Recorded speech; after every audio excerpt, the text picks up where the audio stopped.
And this is our next guest is another one. Now he he logged in like 2 hours ago, so he may have gone to get a snack or something. But I'm here, sis. I'm here. But you gotta turn your camera on, baby. Oh, I didn't know if y'all wanted okay, me to turn that on. How y'all doing? okay, yeah, you have to turn it on. Yeah. But Doris Allen, who's been on the show a few times, and she reached out to me, and she's with Scholastic now, and she introduced me to by email to Van Garrett, and then I see he's in Houston. As It's well. like it's a lot of people that come through Houston or in and out of Houston. I'm not from Houston, but I've been here many years. So, welcome to Black Authors Matter TV. I appreciate it. Thank y'all for having me. Yeah. Yeah. Thank you And, so much. Glad to and have you you. and you're the author of a book called Kicks, which is your debut picture book. You have a copy of it, Yes, ma'am. That's right here. Andy? That's kicks. Oh, You we just finished talking about basketball shoes or basketball, and with our previous guest. know? And you have a book called Juneteenth. That's You right have here. okay, you got that too. Okay, very Yeah. nice.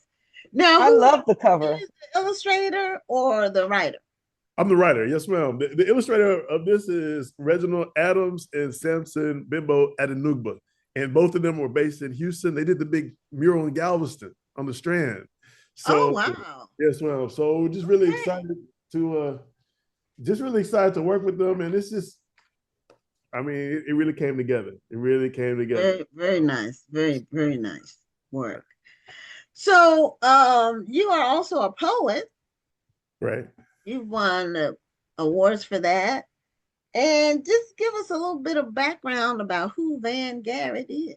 Okay. Yeah. Well, I'm glad to, again, be on the show. So I'm Van Okay. Garrett. I grew up in Wharton, Texas. I don't know if y'all know where Yeah, I Wharton. know what Wharton is. You go through there on the way to Dallas, I think. I guess Don't you I guess pass it that's on one way to go. I guess that's is it one on the way to Dallas or is it on the way to Louisiana? way. The other way, going toward Corpus Christi, going south, going Oh, Corpus. Okay. See, I'm turned around. I know I've seen the signs though. probably thinking about Waco. Yeah, probably Waco. You're probably thinking the other way. Yeah. Okay. All right. So you Wharton, Texas. Now what have we heard something about Wharton, Texas in the news in the last few years? Has it been on the Probably a news? lot of storms because we get a lot of weather down that way. So flooding and storms and Wharton County, you probably hear a lot about that. But Okay. So but you all didn't get the flooding with this the last one that we had, the last no, bad one in the hill country. oh no, we were fortunate we didn't get that. So yeah, so I mean I grew up there, moved to Houston to go to school to go to college, studied Okay. studied at Houston Baptist University, which is now Houston Christian University. Uh, Undergrad degree English and mass media. So I thought I wanted to be a journalist, which I was a journalist for a while and did entertainment for a while. And then I went back to school to become a teacher. So I'm an educator. And then I went back to school to get my advanced degree, and my advanced degree is in literature, African American studies. So what I write is really steeped in what it is I've learned, what I've studied, and what I practice. So yeah. So and poetry. I mean, I've done poetry for years as well. So yeah. Oh, okay. Okay. So how would you describe your poetry in terms of the different types of poems or like the different spirit of poetry? Do Right. you focus on rhyming? Do you focus on telling a story? um how would you describe yourself as a poet? Oh, that's a great question. So when I first started writing, that was when I was working at an alternative school. And so I tell people it was the harsh realities that I was experiencing on a daily basis, like just real edgy, real raw, real urban type stories. And then later, because people kept saying, "You're not gonna write love poems, you write about all this other stuff, write about some love." So I was like, okay, let me dig in my bag. Let me dig in my bag. And I started writing some love poems, and the reception was pretty good. But at first, the love poems were more so tributes and odes to people like Shaka Khan or Millie Jackson or Patti LaBelle, women I had crushes on, and I appreciated for different levels. So the interesting story is one time I was in the airport and Shirley Caesar was there in the airport. And so she said, "Let me see what you had there." So she read the poem about Patti LaBelle. She's like, there's not a poem about me. I said, you know what, I got you on the next project.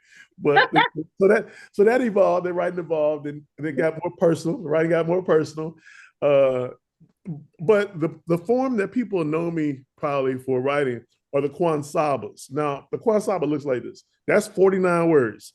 But this is an African American inspired poetic form. So it's 49 words. You have 7 lines and 7 words in each line. Wow. Okay. But the kicker is no word can have more than 7 letters. Oh, now that's an art form. It's an art form, yeah, but proper noun is excluded. So like you can put Manhattan there, but you can't use xylophone. So it's very formulaic. So people who are in the math, if you're a mathematician, so that form came about by Eugene B. Redmond in East St. Louis. He's the poet laureate in East St. Louis. Did a lot of things with Maya Angelou, and he had a journal called Drum Voices Review. And so that's what I learned about the form. And over years, I've been writing that. So yeah, I do a lot of things with music as well. So like jazz haiku, I've done that. But I like to stick. I like to stick with the Kwansabas and also write in form, but I also write free verse, and I do a lot of things like I said, music. Well, you just taught me something tonight. From Kwansaba. Can you Wait, spell don't it? tell us how to spell it. I think I know how, and you tell me if I I'm wrong. don't. So I want to know. I want to know. Oh, I'm gonna guess. Don't come for me if I get it wrong now. No, Okay. Is it QU? Is it QU? KU? Yeah, I thought it was KW like Kwanzaa. KW. KWANSABA. There you go. Yeah, there you go. Hey, listen, you got it. Listen, and let me tell you something. It's steeped in the principle of Kwanzaa, with the principle of sevens. You know, it's oh, seven, see, seven that makes forms. me remember it even more. But you know what? Because I've never heard that term before, because I know about haikus, right? But right. this is totally different. Yes. I'm gonna have to pull out my, because I do a little bit of poetry. I don't tell everybody. I do a little bit of poetry, but I want to. This is new information. We've been co-hosting this show for 5 years, and I never, because I don't write it. I don't write it a lot. Just every once in a while, if it hits me, I'll write some poetry. Sure. But I don't do a lot of it. But this is something that really intrigues me, and I want to learn how to do this. So in order for me to learn, I have to practice. Yeah, there you go. And listen, and it is an African American inspired art form. Whereas the haiku, that's Japanese, the tanka is Japanese, right? Japanese. But this is the African American inspired art form. And just like with the principle of Kwanzaa, it's an ode. So normally it's an ode, a poem of tribute. So it's you can have a lot of fun. You can have a whole lot of fun with Kwansaba. So I can't wait to see what you write. Hope you share it so I can check it out. Look, I just found you on Instagram, so I'm gonna send you messages. Don't act like you don't know me. Okay? Say less. The 7 and 7, and I can't write poems. I did one book that rhymes. Oh well, okay. And it's my children's book called Boss Women, and it's like actual women. It's like their biographies. Nice. So I went online and looked at videos about them and read about them, and then I created a rhyming story about each person. But that's the only rhyming I've ever done in my entire life. Was for that book. But it was for children, so I thought it would flow better if it rhymed. I thought they would. Well, I want to give a shout out to Delight, who decided to put an explanation of what Kwansaba is in the chat, and it's a nice long explanation. So I want to thank her for that, because that helps us all out. Yeah, sure. Yeah, because this is my first time hearing about it. Yeah, it's fun. Once you start doing it, it's like second nature. You'll just start seeing it. But that's literally what 49 words on the page looks like. Okay, now did you do that with your books, the book Kicks or Juneteenth? No, but listen, I didn't do it with any of the books, but Kicks and the new book Specs, they're odes, so poems of tribute. So much like the Kwansaba is a poem of respect and an ode. Yeah, this is ode to sneakers, and in the new book Specs, it's an ode to the fly's glasses, and it's part of the series. It's part of a series. So yeah, that's neat. Yeah. So are both of those Scholastic books or? No, these are Versified HarperCollins. So yeah, they're HarperCollins. Okay. Right. So all three of them are HarperCollins. Yeah. Okay, because Doris told me, but I thought maybe they were related to Scholastic. So tell us about the poetry that you've uh, been in competitions with, and some of your awards that you've got. Okay, so let's see. So the Texas Association of Authors, I had to go back and Texas Association of Authors said that my chapbook, which is called 49 Wings and Prayers, which is a small collection of Kwanzabas. That's why it's 49. Oh, okay. so you have 49 Kwanzabas in the book. Well, in the full length, but each poem is a 49 word Kwanzaba, so that's why it's 49 wings. It's about 22 poems, 22 poems in the tap book. So it's like a mixtape. So 49 wings and prayers, and it's a lot about coming up as a kid, and I highlight my grandparents in there, and just a lot of familiar type poems. So that won the best collection of poetry by best African American collection of poetry by the Association of Authors of Texas. Say that like 20 times. Just say that 20 times. That's a tongue twister. So and then scrap my collection of boxing poems, because I'm a boxing fan, huge fight fan. My collection of poems about boxing, scrap that won the poetry the poetry question contest, which was a national contest. So what I like doing is I like writing chapbooks, because I write a whole lot. I write for kids, I write for adults, I write for everybody, but I like to focus on a particular theme and just maximize that theme. So I've been very fortunate that my chapbooks have been getting pretty good receptions. Just recently, I was a finalist for the Atlanta Review for their chapbook contest for another poetry collection. So, yeah, I'm just cranking out the words constantly, just cranking them out. Okay. Now, are you still an educator? I'm still an educator. Yes, I teach 6th, 7th, and 8th creative writing. So, yeah. So, yeah. So I have to use a lot of good energy all day, every day. When I was in school, you would have been my favorite teacher, because I loved writing back when I was a kid. Oh, yeah. Well, look, writing, I know it sounds like a cliche, right? But writing really helped me in so many different ways, right? There are a lot of people that say hip hop saved my life, and I can understand that too, because hip hop at its core is like, it's what made me feel like I had the wings to be an artist, to be a writer, to say whatever I wanted to say. Like, for me coming up, I always think about groups like Public Enemy.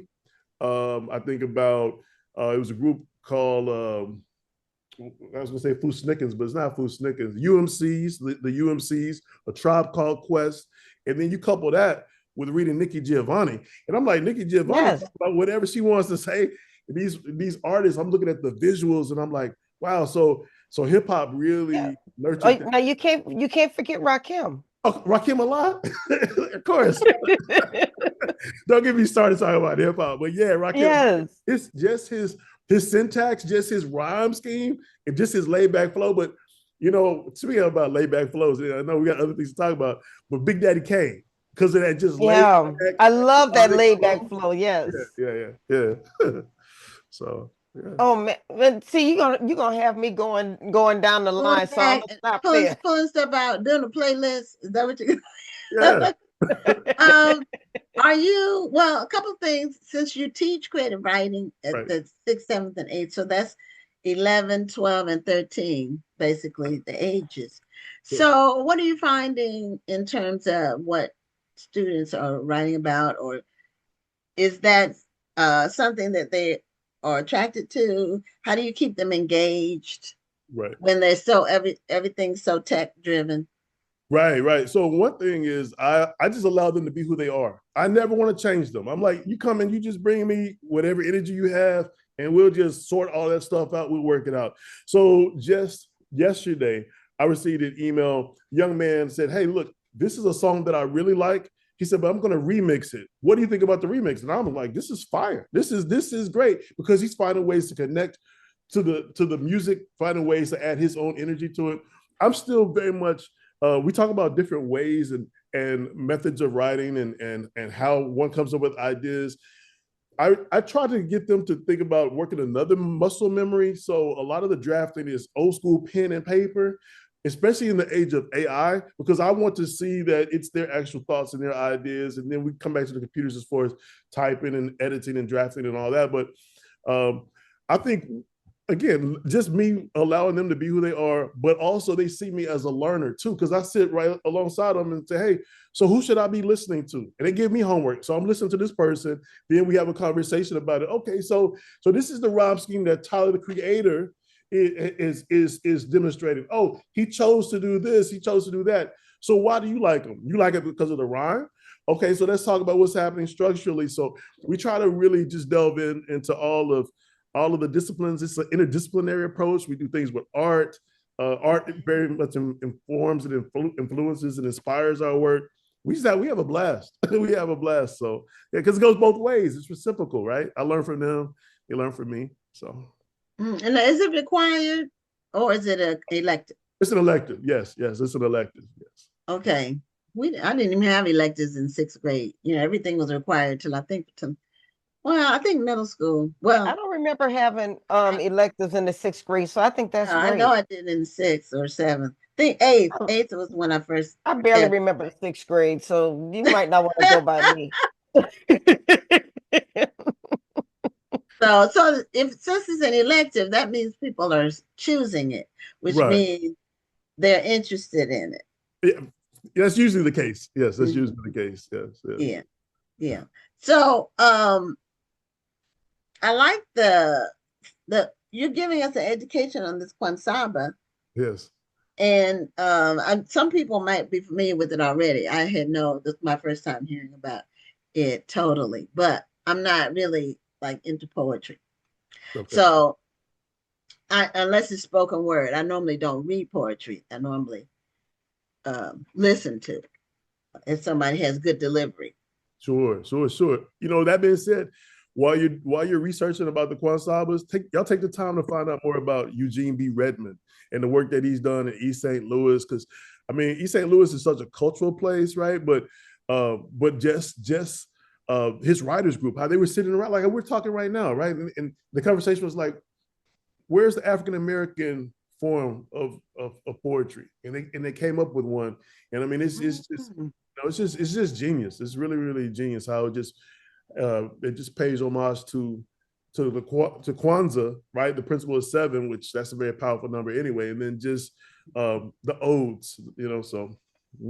Well, man, I've got to say that you are what makes this show special, because you didn't just come on here and just talk about your book and leave it at that. You came on here actually teaching, and everybody's going to walk away just knowing a little bit more about our wonderful literary world. Yes, because you came on here and dropped us some knowledge. So I appreciate that. I appreciate you for saying that. Yeah, and I'm having fun hanging out with y'all. It's an honor to be here.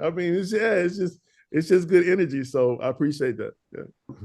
Yeah, and we've had poets on before and lots of different guests, but this is our first time hearing about Kwansaba. So it's always something new to learn. Oh yeah.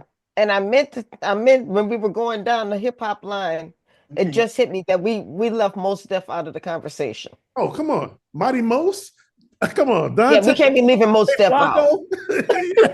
One half of Black Thought. Come on. It's just like, oh gosh. Okay. All right. So here's the deal, right? Here's the deal. Like, you tell me how you feel about it. A lot of people say that Yasin Bey, Mos Def, right? They appreciate his voice, right? But some people prefer Talib's pen game over Moses. So I think that's a good one. Yeah, so I think like having them like just in the super group, really like Black Star, I think that there's something special. It's something special about that. But go ahead. No. Well, I was just going to say I kind of feel a similar way about Common, because I'm not really a big fan of his rap style, but I like what he has to say. Interesting. So you didn't listen to the new album with Pete Rock, because that is listen, let me tell you something. Like Common is hit or miss sometimes, right? But this album that he just dropped, you can put it on it's great writing music. Y'all can just write to it. You can vibe to it. And Okay, I need that. What's the name of the album? I'm about to order. I'm about to download it. you know what? I hate to tell you, I don't know the title of it, but it's the most recent. I'll It's the find most it. recent album. Listen, it's the most recent album with Pete Rock, because Pete Rock just on production, he's just a great producer and just all that stuff. But yeah, that new Common album, I think it might take you back to like Water for Chocolate Common. You know what I mean? Like Okay. like it's just kind of like it just has a groove to it. So yeah. Yeah, both Common and Mos Def did some acting. Right. And yeah, so you might be familiar that Common's mom was a professor of English, right? Professor of English, I believe. Earl Sweatshirt, his mom, professor of English. DJ Premier, I believe his dad was a professor at Prairie View. Of course, Kanye's mom. So the thing is, this is what I tell the students. A lot of times you have to track that timeline, because you ask if you really listen to the lyrics, like, how do they know this? Because they're well read. Why are they well read? Because their folks put them in front of books a lot. So if you just go down that timeline and see who has had sustainability in the rap game, is usually the people that I mentioned, because they were exposed to it. It's literature, right? It's literature. But yeah, speaking of Talib Kweli and hip hop and literature, so Sonia Sanchez, right? So Talib featured Sonia Sanchez, but then there was Sonia and Etheridge Knight. It's like that whole timeline, the whole timeline of like the Black arts movement. So it's like Black arts movement, and then early stages of hip hop, and then where we are today. It's a beautiful thing if you really just lay it out, but we don't have all night to talk about that, but I just love looking at the timelines and how it's all connected, because it's all connected. Yeah. Yeah, it's an evolution. It's connected to one thing is connected to the next thing. It's it doesn't occur in a vacuum or in isolation. Sure. Are you able to convey that to your students? I mean, yeah. I mean, it's interesting because when I was an adjunct at University of Houston, I was able to. I mean, I could play certain lyrics and certain songs, and we could really explicate that and really do a deep dive. And for my students, yeah, I mean, I'm not gonna say they get the watered down version, but they get a different version in it, like we're talking right now. But yeah, it makes sense to them because they're so smart. Like they understand. They understand. Here's a beat. Here are lyrics, but once you give them the skill set, like you front load the material, like, hey, look, this is allusion, this is an allusion, this is that. It's a tie back, it's okay. Case in point. So, and I'm sorry the educator hat came on, but there's this literary style, and it's called tumbling verse, also known as skeltonic verse, tumbling verse.